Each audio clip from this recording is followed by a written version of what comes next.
ეს მაგ ხალხო ყველასთვის ძალიან ცუდი ამბავი. ქრისტე მოხვდა რეანიმაციაში. ამ ვიდეოში მოგიყვებით თუ რა მოხდა, რა მოუვიდა ქრისტეს, საერთოდ რა მოგვივიდა დღეს. მანამდე კიდე გვერდში დაგვიდექით და აუცილებლად გამოგვიწერეთ.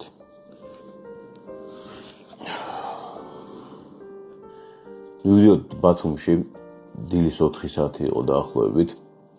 მე და ქრისტე ვიყავით მხოლოდ მანქანაში და ძალიან მოულოდნელად წინდან მომავალი მანქანა დაგვეჯახა ჩვენ.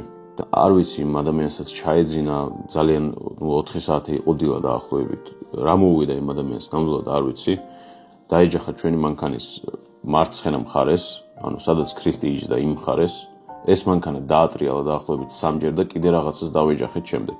ის ადამიანი, რომელიც იმ მანქანის საჭესთან იჯდა, იმ წამსვე გარდაიცვალა. მე არ ვიცი, აირბაგმა გადამარჩინა, აი ეგ მხოლოდ ნაკაწრი დამიტოვა, ხედავთ ალბათ. ქრისტეს მხარეს არ გაიხსნა საერთოდ აირბაგი, არ ვიცი რაში იყო პრობლემა. ეს მანქანა სრულიად აიზილა ერთმანეთში, აი სურათსაც განახებთ რა მოუვიდა მანქანას. ქრისტის აი ეს ხელი მთლიანად დაახლოებით აი აქამდე მოწყვიტა მთლიანად. აი ეს ჩვენი საქორწინო ბეჭედი, რომელიც ახალი გაკეთებული გვაქვს, ასე ვთქვათ, მომიწია რომ იმ მოჭრილი ხელიდან მომეხსნა.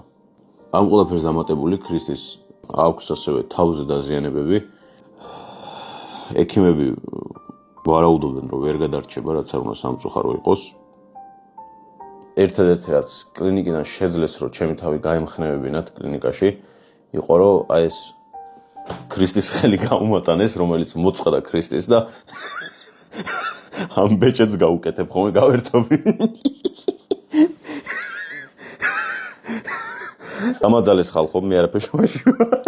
ვინც დაიჯერეთ, გამოგვიწერეთ. ვინც არ დაიჯერეთ და მაგათაც გამოგვიწერეთ.